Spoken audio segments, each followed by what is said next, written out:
ጤና ይስጥልን እንደምን አላችሁ የተወደዳችሁ ተመልካቾች ከአማራ ሚዲያ ኮርፖሬሽን ደሴ ስቱዲዮ ለሰዓቱ ያዘጋጀናቸውን ዜናዎች ወደ እናንተ እናደርሳለን። ከዜናዎቹ ጋር ደጀናባቸው አብሬያችሁ ቆያለሁ። በቅድሚያም መቅደላ አምባ በ19ኛው መቶ ክፍለ ዘመን የኢትዮጵያ አይበገሬነትና የእጅ አልሰጥም ባይነት ታሪክ የተጻፈበት ታሪካዊ ቦታ ነው። አካባቢውን የቱሪዝም መዳረሻ ለማድረግ መቅደላ አምባ ዩኒቨርሲቲ የመቅደላ አምባ ታሪካዊ ቦታ ቅርስና አካባቢ ጥበቃ ለዘላቂ የቱሪዝም ልማት በሚል መሪ ሐሳብ የተዘጋጀ የምክክርና የፕሮጀክት ማስጀመሪያ መርሃ ግብር በደሴ ከተማ አካሂዷል። ተጨማሪውን አብረን እንከታተል። በ19ኛው መቶ ክፍለ ዘመን የኢትዮጵያ አይበገሬነትና የእጅ አልሰጥም ባይነት ታሪክ የተጻፈበት ቦታ ነው መቅደላ አምባ። ስያሜውን የያዘው የመቅደላ አምባ ዩኒቨርሲቲ የመቅደላ አምባ ታሪካዊ ቦታ ቅርስና አካባቢ ጥበቃ ለዘላቂ የቱሪዝም ልማት በሚል ርዕስ የተዘጋጀ የምክክርና የፕሮጀክት ማስጀመሪያ መርሃ ግብር በደሴ ከተማ ተካሂዷል። የመቅደላ አምባ ዩኒቨርሲቲ ፕሬዝዳንት ዶክተር ካሳ ሻውል በአካባቢው ያለውን እምቅ ታሪክና ቅርስ ለትውልድ ለማስተላለፍ ዩኒቨርሲቲው ኃላፊነቱን ለመወጣት የተነደፈ ፕሮጀክት ስለመሆኑ ጠቅሰዋል። ትልቅ ታሪክ ያለው ቦታ ነው። ይህንን አካባቢ በሰፊው ማልማት፣ አካባቢውን መጠበቅ ለአካባቢው ወጣቶች የስራ እድል የሚፈጥር ነው። ኢኮኖሚያዊ ጠቀሜታ አለው። በሀገር አቀፍ ደረጃም ከሌሎች የአካባቢው የባህል የቅርስ አካባቢዎች ጋር ትስስርን መፍጠር ነው ትልቁ ዓላማ። በመተሳሰር ደግሞ እነዚህ አካባቢዎች በአንድ ላይ በሚተሳሰሩበት ጊዜ የአካባቢውን የቱሪዝም ሁኔታ የማነቃቃት ባህሪ ይኖረዋል።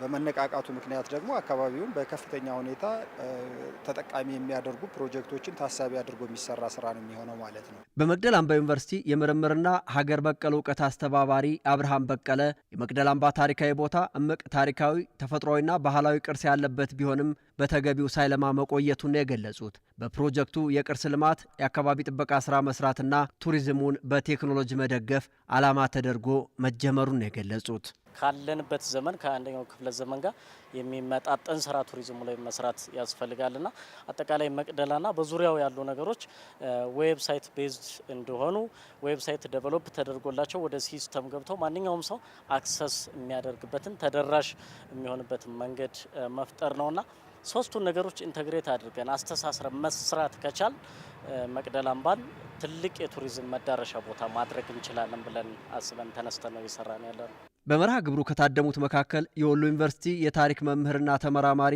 ዶክተር አሰፋ ባልቻ መቅደላ አምባ በኢትዮጵያ ታሪክ ውስጥ የአይበገሬነትና እጅ አለመስጠት የአንድነት ተምሳሌትና አልገዛም ባይነትን የሚያስታውስ ትልቅ የታሪክ አምባ መሆኑን አስረድተዋል። 19ኛ ክፍለ ዘመን መጨረሻ ወይም አጋማሽ ላይ የነበረ ሁኔታ ግምት ውስጥ አስገብተህ ያ ቦታ እኮ የስልጣኔ የአውሮፓን ወረራ ለመቋቋም ሙከራ የተደረገበት ቦታ ነው። በዛን ጊዜ የነበረ የእደ ጥበብ እንቅስቃሴ ምን ይመስል ነበር የሚለውን እኮ መልሰን ማሳየት የምንችልበት ነው። ያ ሁሉ ሰራዊት እኮ ዘመናዊ መሳሪያ አልታጠቀም። የራሱን ጋሻና ጎራዴ ይዞ እኮ ነው እንትን ያደረገው። ምን ማለት እንደሆነ የሀገር ፍቅር ስሜት፣ ምን ማለት እንደሆነ የሀገር ክብር፣ ምን ማለት እንደሆነ ሉዓላዊነት በደንብ አድርጎ ሲምቦላይዝ የሚያደርግ እኮ አካባቢ ነው። ያንን ቦታ ነው ማየት የምትችለው። ታሪኩን በማስታወስ አካባቢውን ለዘላቂ የቱሪዝም ልማት ተጠቃሚነት መስራት ከኢትዮጵያ አልፎ በመላው አፍሪካ የሚታወስ ገድል መሆኑንም ነው ዶክተር አሰፋ የገለጹት። የቱሪዝም መዳረሻውን በማልማት ጅምሮች መኖራቸውን የገለጹት የደቡብ ወሎ ዞን ባህል ቱሪዝምና ስፖርት መምሪያ ኃላፊ ወይዘሮ አስያ ኢሳ ዩኒቨርሲቲው የጀመረው ፕሮጀክት ለውጥ እንደሚያመጣ ተስፋ የተደረገበት መሆኑን ጠቅሰዋል። ታሪካችን ቦታው ላይ ተገኝተው እንዳዩት መዳረሻ ማልማት ይጠበቅብናል። ይህንን መዳረሻ እንዲለማ እንደ ደቡብ ወሎ ዞን ባህል ቱሪዝም በርካታ ስራ ይጠበቃል። ዛሬ ላይ ሆኖ ደግሞ አጋር አግኝተናል። በትልቅ ተቋም በትልቅ ምሁራኖች ተጠንቷል። ሰነድ እየቀረበ ነው። ከኛ ምን ይጠበቃል እያልን እየመከርን ያለንበት ሁኔታ ስላለ ትልቅ መነሻ ነው ብዬ አስባለሁ። በአካባቢው ጅምር ስራዎች ቢኖሩም ዘላቂ የቱሪስት መዳረሻ በማድረግ ክፍተት መኖሩን የገለጹት የአማራ ክልል ባህል ቱሪዝምና ስፖርት ቢሮ የቱሪዝም ልማት ዳይሬክተር መልካሙ አደም ዩኒቨርሲቲው የፕሮጀክት እቅድ ለቱሪዝሙ ፋይዳው የጎላ መሆኑን ጠቁመዋል። የመቅደላ ዩኒቨርሲቲ ደግሞ ይህን ኃላፊነት ወስዶ ቦታውን በማልማት ኢኒሼቲቭን ወስዶ በአካባቢ ያሉ ዩኒቨርሲቲዎችን የመንግስት ተቋማትን ወስዶ ለመስራት እንግዲህ በድጋሚ የተለያዩ ስራዎች እቅዶች እየቀረቡ ነው። እነዚህ እቅዶች ደግሞ መሬት ላይ የሚያርፉ ከሆነ በቀላሉ መዳረሻውን ወደ ቱሪዝም ገበያ ማስገባት ይቻላል ማለት ይቻላል። በፕሮጀክት ማስጀመሪያ መርሃ ግብሩ የታደሙ የኪነ ጥበብ ሰዎችም የድርሻቸውን ለመወጣት ዝግጁ መሆናቸውን ተናግረዋል። የጥበብ ሰው እንደመሆነ መጠን በምችለው አቅም ሁሉ ከጎን ነኝ እና የትውልድ አደራ ምጥለው አሁንም ይሄ ሊሰራ ይገባል። ታሪካችን ነው፣ የሀገሪቱ ታሪክ ነው። እኔ በሙያዬ በእውቅናዬ ዓለም እንዲደርስ አደርጋለሁ። እኔ በጣም ደስተኛ ነኝ። በመገኘቴም ኃላፊነትን ለመውሰድም ተዘጋጅቻለሁ። የከሚሴ ከተማ አስተዳደር የመጠለያ ችግር ላለባቸው 57 አባወራዎች ያስገነባቸውን መኖሪያ ቤቶች ለተጠቃሚዎች አስተላልፈዋል። ሰው ተኮር ፕሮጀክቶችን በማልማት ዜጎችን ተጠቃሚ ለማድረግ በሁሉም አካባቢዎች እንደሚሰራ ብሔረሰብ አስተዳደሩ ገልጿል። ኢማም ኢብራሂም እማሆይ ተናኘ በቀለ ይባላሉ። በከሚሴ ከተማ ለረጅም ዓመታት የኖሩ ሲሆን እማሆይ ቤት ለመከራየት አቅማቸው ስለማይችል ለረጅም ጊዜ ሲሰቃዩም ነበር። ነገር ግን አሁን ላይ ከተማ አስተዳደሩ ባመቻቸላቸው እድል የቤት ቁልፋቸውን ተረክበዋል። ከዚህ ቀደም በከፍተኛ ችግር ይኖሩ እንደነበር ገልጸው አሁን ላይ ባገኙት እድል መደሰታቸውን ገልጸዋል። አንድ ልጅ አለችኝ፣ ይቻት ልብስ የምታጥበው ልጅ የኔ ልጅ ናት።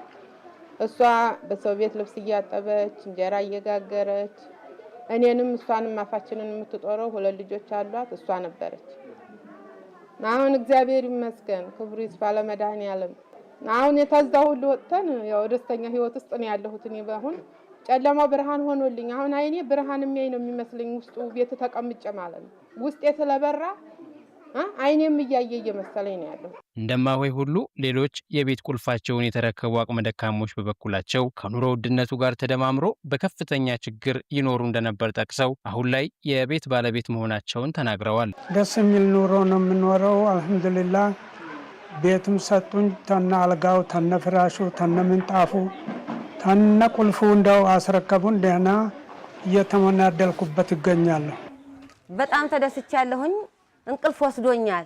እመሜ ቀንሶልኛል። የከሚሴ ከተማ አስተዳደር ከንቲባ ሸሪፍ ቃሲም ለ57 አባወራዎች ቤት በመገንባት ለአቅመ ደካሞችና ዝቅተኛ ገቢ ላላቸው ማስተላለፍ ችለናል ብለዋል። ምልመላ ስርዓታችንም በጣም የተጎዱ አካል ጉዳተኛ የሆኑ ረጂ የሌላቸው በትክክል ከሁሉም ቀበሌ አድርገን ነው የመለመልነውና በዚህም በጣም ደስተኞች ነን። ማህበረሰቡ በዚህ ደረጃ ዝቅተኛ ገቢ ያላቸው ማህበረሰብ ይሄን የመሰለ ቤት ውስጥ ሆነው ሲኖሩ በጣም ከፍተኛ ደስተኛ ነው የሆኑትና እኛም ይሄን በማድረጋችን ደስተኛ ሆነናል። የኦሮሞ ብሔረሰብ አስተዳደር ዋና አስተዳዳሪ አህመድ አሊ በበኩላቸው በቀጣይ በሁሉም አካባቢዎች ሰው ተኮር ስራዎች ተጠናክረው እንደሚቀጥሉ በመግለጽ ሁሉም አካል በዚህ ተግባር ሊሳተፍ ይገባልም ብለዋል። ሁሉም ማህበረሰብ ክፍል የሰውኛ ወይም ሰው ተኮር ስራችንን ከሁላችንም የሚጠበቀውን ከተወጣን በምንሰራው ስራ የዚህን ብቻ ተግባር ሳይሆን የቀጣይ ማንኛውም ሰው የሚኖረውን የአኬራውንም ስራ እንደሰራ ነው የሚቆጠረውና ማህበረሰብ ክፍሎቻችን የከተማ ህዝብ በዚህ ጉዳይ እንዲሳተፍ በዚህ በጎ ተግባር ላይ የራሱን አስተዋጽኦ አሻራ እንዲያበረክት አሁን የሰጠነው ቤት ካለው አጠቃላይ የከተማችን በጀት ከከተማችን አጠቃላይ የፋይናንስ ጉዳይ ታሳቢ ያደረገ ነው። ከዛም ከፍ ባለ ሁኔታ በሌሎች የትላልቅ ከተሞቻችን እንደሚሰሩት ህንፃዎች ተሰርተው ለዚህ ወገን መተላለፍ እንዳለበትም ጭምር አምነን ሀሳቦችን ዲዛይኖችን እየጨረስን ያለ ነው። በዚህ ጉዳይ ሁሉም እንዲተባበር ጥሪ ያቀርባለሁ። ባንኩ ተደራሽነቱን በማስፋት ህብረተሰቡን እያገለገለ መሆኑን የኢትዮጵያ ንግድ ባንክ ደሴ ዲስትሪክት ደንበኞች ገለጹ። በኢትዮጵያ ንግድ ባንክ የደሴ ዲስትሪክት የደንበኞች ሳምንትን የእርስዎ እርካታ የባንካችን ስኬት በሚል መሪ ሀሳብ በፓናል ውይይት አክብረዋል። ሰይድ አብዱ ተጨማሪ አለው። በኢትዮጵያ ንግድ ባንክ የደሴ ዲስትሪክት የደንበኞች ሳምንትን የእርስዎ እርካታ የባንካችን ስኬት በሚል መሪ መልእክት በፓናል ውይይት አክብረዋል። በውይይቱ የተሳተፉ የባንኩ ደንበኞች ባንኩ በሀገሪቱ የባንክ ዘርፍ ባልተስፋፋበት ዘመን ብቸኛ ተቋም በመሆን ለሀገር እድገት ከፍተኛ አስተዋጽኦ ሲያደርግ መቆየቱን አውስተዋል። አሁንም እስከ ገጠር ከተሞች ድረስ ቅርንጫፎችን በመክፈት ህብረተሰቡን በታማኝነት እያገለገለ መሆኑን ተናግረዋል። እስከዛሬም ድረስ ባለኝ ደንበኛነት ጥሩ ነው።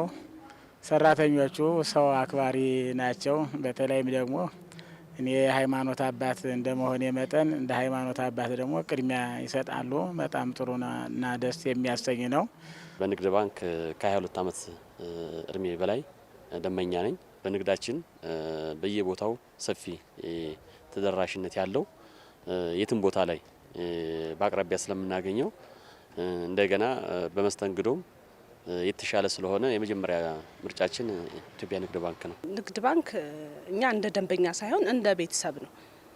በምንሰራበት ስራ ላይ ጠይቀው ምንድነው የሚቸግራችሁ፣ ምንድነው የሚጎድላችሁ፣ ምን እናድርግላችሁ የምንሰራበት ድረስ እየመጡ የሚያበረታቱ ናቸው። ንግድ ባንክ በአንጋፋነቱም በመስተንግዶውም በመዋዕለ ንዋይ እንቅስቃሴውም እጅግ በጣም ሰፊና ጥልቀት ያለው ስራ የሰራ ባንክ እንደሆነ በትክክል አውቃለሁ። በኢትዮጵያ ንግድ ባንክ የደሴ ዲስትሪክት ዳይሬክተር ሰይድ አሊ ባንኩ ለደንበኞች እውቅናና ምስጋና ለማቅረብ የደንበኞች ሳምንትን ማክበሩን ጠቁመዋል። ዲስትሪክቱ በተያዘው በጀት ዓመት ባለፉት 6 ወራት ከ400 በላይ ለሚሆኑ ደንበኞች 1 ቢሊዮን ብር ብድር መስጠቱንም ገልጸዋል። በዘንድሮ ዓመት እንደ ዲስትሪክት ወደ 1 ቢሊዮን የሚጠጋ ብድር ባለፉት 6 ወራት አካባቢ ብቻ ሰጥተናል።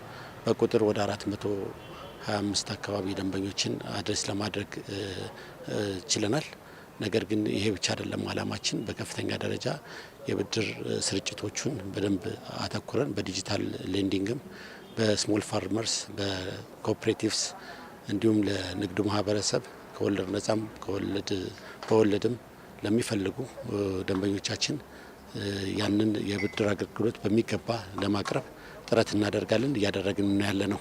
በቀጣይም ከደንበኞች ጋር ተቀራርቦ በመስራት የደንበኞችን የብድር ፍላጎት ለማሟላት በትኩረት እንደሚሰራ ተናግረዋል። እኛም 2 ስቴፕ ወደ እነሱ እንመጣለን። እነሱም በተወሰነን መልኩ ከኛ ጋር መጥተው የስራ ፕላናቸውን እቅዳቸውን ይዘው በመምጣት ከኛ ጋር የብድር ፍላጎታቸውን ከገለጹ በኋላ የብድር አቅርቦትና ከንግድ ባንክ ጋር በዘለቄታ እንዲሰሩ ያው ለመጋበዝ ፈልጋለሁ።